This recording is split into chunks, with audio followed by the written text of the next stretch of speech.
Hello my dear students, welcome to the MS science academy. मैं हूं मीनू श्रीवास्तव और आज हम डिस्कस करेंगे कुछ MCQs questions about the recombinant DNA technology. Recombinant DNA technology को जैसा कि मैं हमेशा बोलती हूँ कि अगर क्वेश्चंस करने से पहले आप लेक्चर देख लेंगे तो बहुत अच्छी बात है। लिंक आपको ऊपर डिस्क्रिप्शन ऊपर मिल जाएगी। और एक और चीज कि आप मेरा टेलीग्राम चैनल जरूर ज्वाइन कर लीजिए, उससे आपको सारा अपडेशन मिल जाएगा कि कौन सा नया सब्जेक्ट शुरू करना जा रहा है, किया जा रहा है, क्या नोट्स अपलोड हो रहे हैं। और टेलीग्राम चैनल का लिंक आपको नीचे डिस्क्रिप्शन बॉक्स में मिल जाएगा। तो चलिए हम फटाफट से स्टार्ट करते हैं कि जो है हमारा रिकॉम्बिनेंट डीएनए टेक्नोलॉजी की जो फर्स्ट क्वेश्चन है उसमें रिकॉम्बिनेंट डीएनए टेक्नोलॉजी का मैं ओवरव्यू दे देती हूँ कि जो रिकॉम्बिनेंट डीएनए टेक्नोलॉजी है इसमें हम नए जीन को इंट्रोड्यूस करते हैं और जो है एक वेक्टर के अंदर इंट्रोड्यूस करते हैं और फिर उसको होस्ट सेल के अंदर डालते हैं। देन फिर फाइनली हम जो है उससे हमारा रिकॉम्बिनेंट प्रोडक्ट जनरेट करते हैं। चलिए तो हमारा फर्स्ट क्वेश्चन हम देखते हैं, DNA can be separated by. DNA को सेपरेट करने की जो टेक्निक है, डीएनए को सेपरेट करने की जो टेक्निक है, स्पेशल टेक्निक, वो है क्या सेंट्रीफ्यूगेशन है। क्या centrifugation is a kind of technique to separate some material on the basis of weight.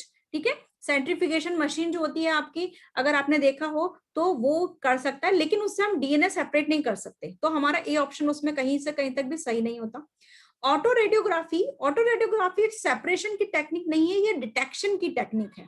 ठीक है, एक्सरे क्रिस्टलोग्राफी भी डिटेक्शन की टेक्निक है, ये कहीं से भी कहीं तक जो है आपका सेपरेशन की टेक्निक नहीं है। तो सेपरेशन की टेक्निक कौन सी बनती है हमारी? The answer is gel electrophoresis. Gel electrophoresis अगर आपको पता हो तो मैंने आपको बताया था कि उसके अंदर जो है एक प्लेट होती है जिसमें हमारा जो होता है जेल जो होता है पॉलीक्राइलेमाइड जेल जो है फिल करते हैं। उसके बाद उसमें कॉम्ब से हम ग्रूव बनाते हैं। देन फिर हमारा जो डीएनए जिसको हम ऑलरेडी रेस्ट्रिक्शन एंजाइम से ट्रीट करते हैं वो हम फिल करते हैं। देन फिर हम इसमें फिर फाइनली उसमें वोल्टेज अप्लाई करके और डीएनए को रन कराते हैं, जिससे वो वेट के अकॉर्डिंग उसमें बैंड फॉर्मेशन होता है। ठीक है, तो डीएनए को सेपरेट करने की तरीका जो है that is the gel electrophoresis. Now come to the second question, which of the following enzyme is necessary to make accurate copies of the vector DNA? ठीक है, अब देखिए यहां पर जो है सॉरी इसमें मैं which of the following enzyme is necessary to make accurate copies of the vector DNA? ठीक है, देखिए यहां पर जो है जो वेक्टर डीएनए है उसके साथ आपको अपना जो कंबाइंड डीएनए, आपका जो डिजायर्ड जीन है उसको आपको कंबाइन करना पड़ता है, जिससे आपका सी डीएनए बनता है, जिससे आपका रिकॉम्बिनेंट आर डीएनए बनता है। See not C DNA, it's R DNA, it's a recombinant DNA बनता है। ठीक है, अब उसको जो है आपको वेक्टर डीएनए के साथ जो है ऐड करना पड़ता है। ठीक है, लेकिन उसके लिए आपको कुछ प्रॉपर एंजाइम्स चाहिए। तो क्वेश्चन क्या है, क्वेश्चन एक बार और मैं बता देती हूँ। Which of the following enzyme is necessary to make accurate copies of the vector DNA? ठीक है, वेक्टर डीएनए के साथ जब आप अपना जो है डीएनए कंबाइन करते हैं तो उससे उसकी कॉपीज कैसे जनरेट करेंगे? देखिए इसमें पहला ऑप्शन है टोपो आइसोमरेज। तो टोपो आइसोमरेज का मैं आपको काम बता देती हूँ। टोपो आइसोमरेज जो होता है यूकैरियोटिक एंजाइम है। दूसरा, ये डीएनए की सुपर कॉइलिंग को तोड़ता है या रोकता है या हटाता है। सुपर कॉइलिंग क्या होता है? आपको पता है कि डीएनए डबल स्ट्रैंडेड होता है, तो ये डीएनए जब डीएनए का रेप्लिकेशन होता है, नॉर्मली जो हमारे सेल के अंदर रेप्लिकेशन होता है तो डीएनए अनवाइंड होता है यानी खुलता है। अब उस अनवाइंडिंग की वजह से ऊपर के पार्ट में क्या होता है, सुपर कॉइलिंग बनती चली जाती है। सुपर कॉइलिंग मतलब कि इसको ऐसा समझिए जैसे आप अपनी चोटी खोल रहे हैं या कोई रस्सी खोल रहे हैं, तो यानी कि वो नीचे का पार्ट तो खुल रहा है लेकिन ऊपर के पार्ट में सुपर कॉइलिंग हो जाती है। तो सुपर कॉइलिंग को ठीक करने का काम किसका? टोपो आइसोमरेज का। तो ये वेक्टर डीएनए में काम में नहीं आएगा। डीएनए पॉलीमरेज ये भी यूकैरियोटिक एंजाइम है, जो कि जो है डीएनए पॉलीमरेज जो होगा वो भी आपकी जो है कहीं ना कहीं क्या करेगा कि आपके डीएनए रेप्लिकेशन में हेल्प करता है नॉर्मल सेल के अंदर। डीएनए लाइगेज जो होगा लाइगेशन में हेल्प करता है, जिसे हमने देख चुके हैं कि जो है वो यहाँ पर लाइगेशन में हेल्प कर रहा है। ठीक है, लेकिन जो एक्यूरेट कॉपीज हैं, एक्यूरेट कॉपीज जो होगी वो जनरेट करने के लिए हमें जो एंजाइम चाहिए दैट इज द एंडोन्यूक्लियस। ठीक है, एंडोन्यूक्लियस जो एंजाइम है वो हमें चाहिए वेक्टर डीएनए के प्रॉपर कॉपीज जनरेट हो उसके लिए। ठीक है, तो आपको बाकी एंजाइम्स का फंक्शन समझ में आ गया, तो ऑब्वियसली आप अपना ऑप्शन ढूंढ लेंगे। Now come to the question number 3rd। A method is used to insert the DNA molecule into a cell by using short electrical impulses is known as। देखिए, जब हमारा आरडीएनए तैयार हो जाता है, रिकॉम्बिनेंट डीएनए तैयार हो जाता है, then we have to enter into the vector into the host cell. अब हमें उसे होस्ट सेल में एंटर कराना है। तो होस्ट सेल में एंटर कराने के बहुत सारे मेथड हैं, ठीक है। जैसे इसमें अगर अपन देखें तो केमिकल मेथड, जैसे इसमें क्या है कि कई सारे केमिकल से आप उसे ट्रीट करा के और जो सेल है होस्ट सेल उसमें पोर्स कर देते हैं, वो उससे वो अपटेक कर लेता है उस आरडीएनए को।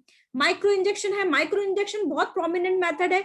इसमें आपने जो आरडीएनए बनाया है उसे सीधे ही जो बहुत माइक्रो निडल्स होती है उसमें लेके और सीधे ही सीधे आप होस्ट सेल में इंजेक्ट कर देते हैं, एक ये तरीका भी है। इलेक्ट्रोपोरेशन, इसमें हम जो होस्ट सेल है उसको इलेक्ट्रिकल इंपल्सेस देते हैं, बहुत स्लाइट इंपल्सेस देते हैं, बहुत शॉर्ट स्पान टाइम स्पान के लिए, जिसमें उसमें बहुत माइन्यूट पोर्स बनते हैं और वो जो है अपने जो है वो जो आपका आरडीएनए जो कि कल्चर में पड़ा हुआ है उसको अपटेक कर लेता है। लाइपोसोम्स, लाइपोसोम्स क्या होते हैं कि इसमें जो आरडीएनए है उसमें हम लिपिड की कॉपीज बना, लिपिड की कोटिंग कर देते हैं, यानी कि जैसे चॉकलेट की कोटिंग करते हैं ना कुछ कड़वी दवाई पे, सेम वैसा ही यहाँ पर हम क्या करते हैं, लिपिड की कोटिंग करते हैं। और सेल मेम्ब्रेन के लिए लिपिड जो होता है बहुत एक फेवरेबल मटेरियल है, और तो जैसे ही उसमें लिपिड की कोटिंग होती है जो होस्ट सेल है उसको अपटेक कर लेता है बहुत इजीली, तो ये प्रोसेस कहलाता है लाइपोसोम। तो यहाँ पर जो यहाँ पे जो क्वेश्चन क्या कह रहा है कि आपकी इलेक्ट्रिकल इंपल्सेस चाहिए, तो इलेक्ट्रिकल इंपल्सेस के लिए जो सबसे अच्छा ऑप्शन दिख रहा है आपको, that is electroporation. So the option is electroporation C. Okay, समझ में आ गया आपको, बाकी ऑप्शंस भी समझ में आ गए, ठीक है। एमसीक्यू पैटर्न करने का सबसे अच्छा तरीका ये है कि आप 4 ऑप्शंस में से 3 ऑप्शंस को गलत साबित कर दीजिए, ठीक है। कभी आपने केबीसी देखा है, केबीसी में कई सारे क्वेश्चंस ऐसे होते हैं जो आप लोगों से भी बन जाते हैं, इवन मैं भी ट्राई करती हूँ उसमें, ठीक है। तो उसमें क्या करिएगा कि हम जो है, या उसके कंटेस्टेंट का तरीका आपने देखा है, वो कंटेस्टेंट क्या करता है कि अच्छा ये नहीं हो सकता, ये नहीं हो सकता, ये नहीं हो सकता, तो ये होगा, ठीक है। यानी कि एमसीक्यू पैटर्न करने का एग्जैक्ट तरीका ये है कि अगर आपको आंसर नहीं पता है तो मेक द 3 ऑप्शंस रॉन्ग, उनको आप गलत कर दीजिए तो ऑटोमेटिकली आपका आंसर निकल के आ जाएगा, ठीक है। चलिए बातें बहुत हो गई, now come to the next question, that is question number 4। Which of the following is used for the production of cDNA. CDNA के बारे में मैंने आपसे लास्ट जो एमसीक्यू इंसुलिन वाला जो एमसीक्यू आया था उसमें भी मैंने डिस्कस किया था। सीडीएनए क्या होता है? सीडीएनए वो डीएनए है जो कि आरएनए से जनरेट होता है, इसे हम कॉम्प्लीमेंट्री डीएनए भी बोलते हैं। सीडीएनए के अंदर हम जो डीएनए बना रहे हैं वो आरएनए से बना रहे हैं। अब डीएनए से भाई प्रोसेस जनरली क्या है, नॉर्मल जो जेनेटिकल प्रोसेस है वो है कि डीएनए से आरएनए बनेगा, आरएनए से प्रोटीन बनेगा, ये ऑप्शन है, ये प्रोसेस है। अब डीएनए से आरएनए बनने को आप बोलते हैं ट्रांसक्रिप्शन, ठीक है। डीएनए से आरएनए बनने को आप बोल रहे हैं ट्रांसक्रिप्शन, और आरएनए से प्रोटीन बनने को आप बोलते हैं ट्रांसलेशन, ठीक है। तो डीएनए से आरएनए जो बनना है वो आपका ट्रांसक्रिप्शन है, लेकिन मैं यहाँ बोल रही हूँ कि आपने आरएनए से डीएनए बना लिया, यानी कि रिवर्स प्रोसेस कर लिया, तो ये जो प्रोसेस है ये क्या कहलाएगा, रिवर्स ट्रांसक्रिप्शन, ठीक है। यानी कि ट्रांसक्रिप्शन का उल्टा, तो वो हो गया आपका रिवर्स ट्रांसक्रिप्शन। तो इसके लिए जो एंजाइम लगता है वो कौन सा लगता है, वो ये पूछ रहा है। देखिए सबसे पहले अभी आप ये ऑप्शन देखिए, टोपोआइसोमरेज। टोपोआइसोमरेज मैंने अभी आपको समझा दिया है कि टोपोआइसोमरेज तो सुपर कॉइलिंग को रोकता है, ठीक है। Now come to the reverse transcriptase. Reverse transcriptase as word जहां लगा है, एज वर्ड क्या कहता है, एंजाइम को, तो ऐसा एंजाइम जो रिवर्स ट्रांसक्रिप्शन करे, रिवर्स ट्रांसक्रिप्टेज, ठीक है। ये ऑप्शन मुझे सही लग रहा है। चलिए हम सी ऑप्शन भी बात करते हैं। हेलिकेज, हेलिकेज भी जो है अनवाइंडिंग में ही मदद करता है, ठीक है। जो नॉर्मल सेल के अंदर जो रेप्लिकेशन होता है उसमें डीएनए की अनवाइंडिंग में हेलिकेज हेल्प करता है। Now come to the ligase. Ligase हमने देखा है कि जो आपका जो वेक्टर डीएनए है उसमें आपका डिजायर डीएनए को ऐड करने का काम लाइगेज करता है, ठीक है।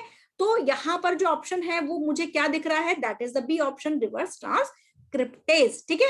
ये ध्यान रखिएगा कहीं भी अगर एज वर्ड लगा है तो दैट इज एंजाइम, और ओज लगा है तो दैट इज शुगर, ठीक है। Now come to the question 5. The enzyme commonly used in the genetic engineering. Okay, the commonly used enzyme in the genetic engineering. ठीक है, commonly used enzyme कौन कौन से होते हैं जेनेटिक इंजीनियरिंग में?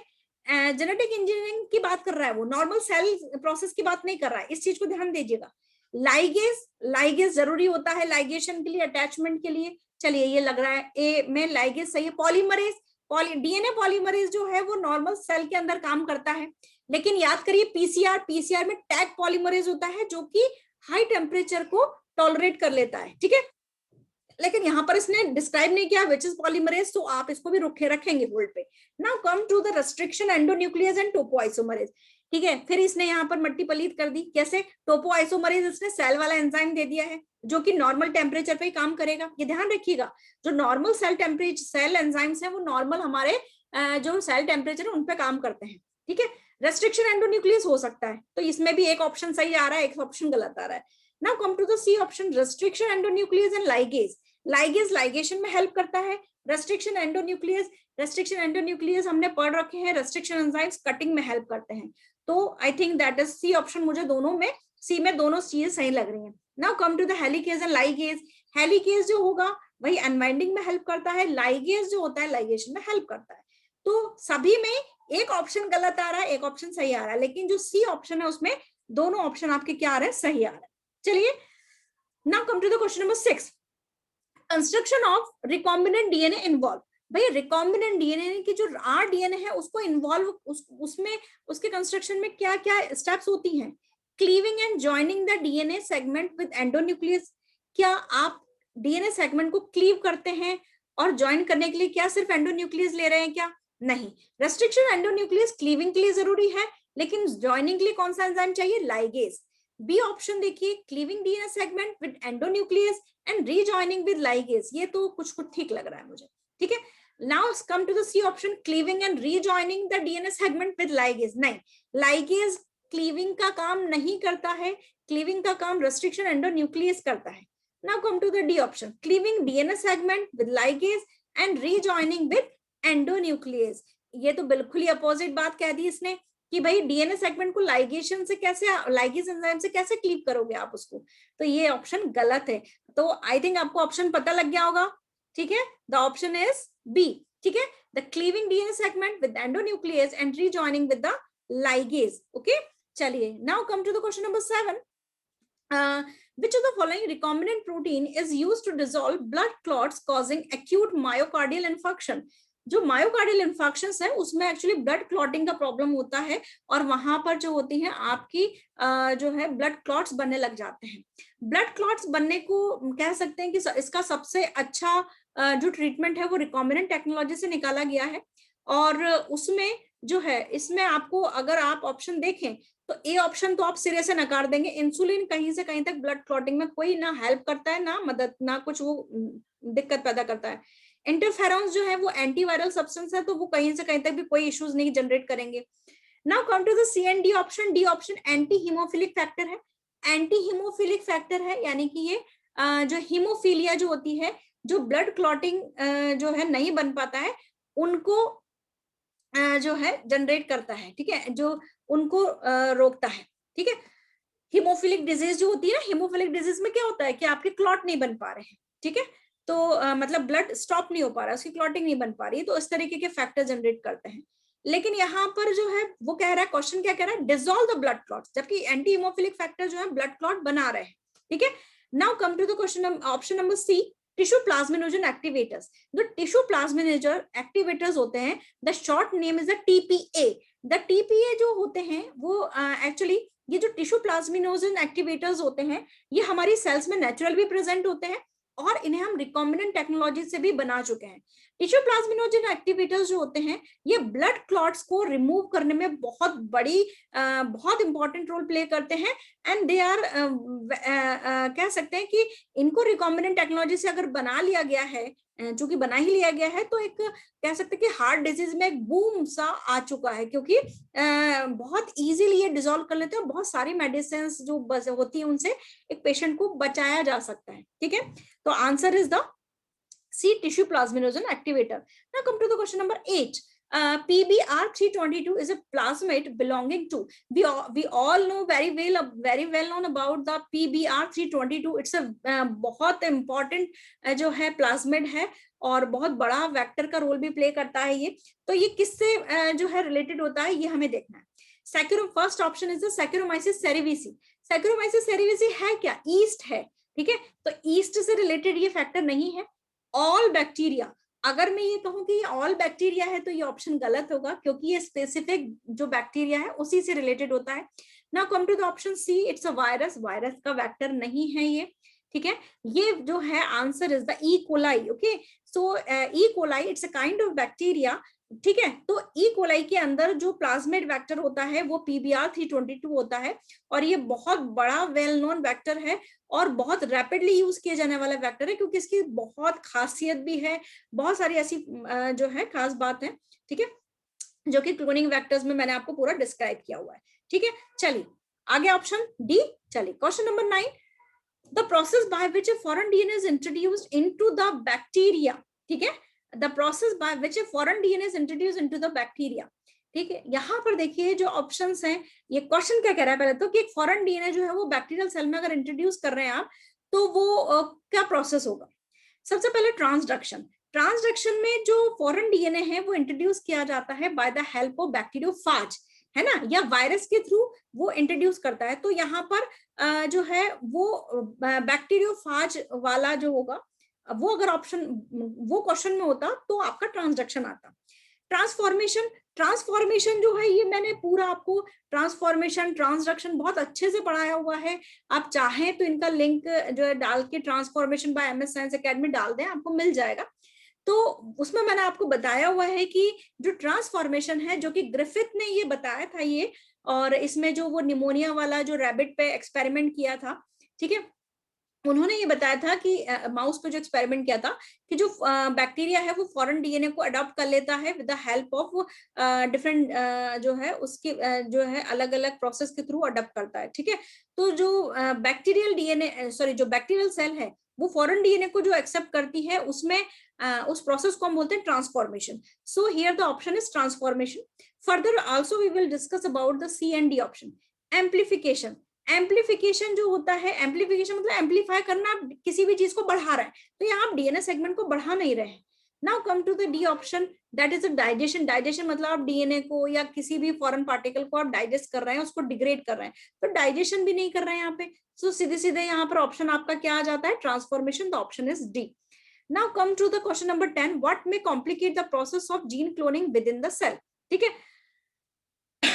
जो है वो कह रहा है कि अगर आप सेल, भाई हम जीन क्लोनिंग को सेल के अंदर जो कर रहे हैं, एक होस्ट सेल के अंदर तो कर रहे हैं जिसमें आप जो है बैक्टीरिया को ले रहे हैं, आप वायरसेस को ले रहे हो, यानी कि आप होस्ट सेल के लिए यानी कि आप जो प्रोसेस में आपको बताना चाह रही हूँ कि जो रिकॉम्बिनेंट टेक्नोलॉजी है उसमें आप जो होस्ट लेते हो वो जनरली आप प्रोकैरियोटिक सेल लेते हो, यानी कि जैसे या तो आपने बैक्टीरिया ले लिया या वायरस ले लिया या ईस्ट ले लिया, यानी generally you are preferring the prokaryotic cell, you are not preferring the human cell और animal cell for the gene cloning. Why is it so? So इसका जो है बहुत एक अच्छी चीज ये है, जैसे इसमें बोला हुआ है कि ऑप्शंस में, अगर मैं ऑप्शन के थ्रू मैं आपको समझाने की कोशिश करती हूँ, the option is one recognition site, बिल्कुल नहीं, ये ऑप्शन नहीं हो सकता। ये तो ये एक अच्छी बात है कि अगर वन रिकॉग्निशन साइट है तो वहां पर दिक्कत नहीं होगी जीन क्लोनिंग में और आपका जीन गड़बड़ाएगा नहीं, ये ध्यान रखिएगा।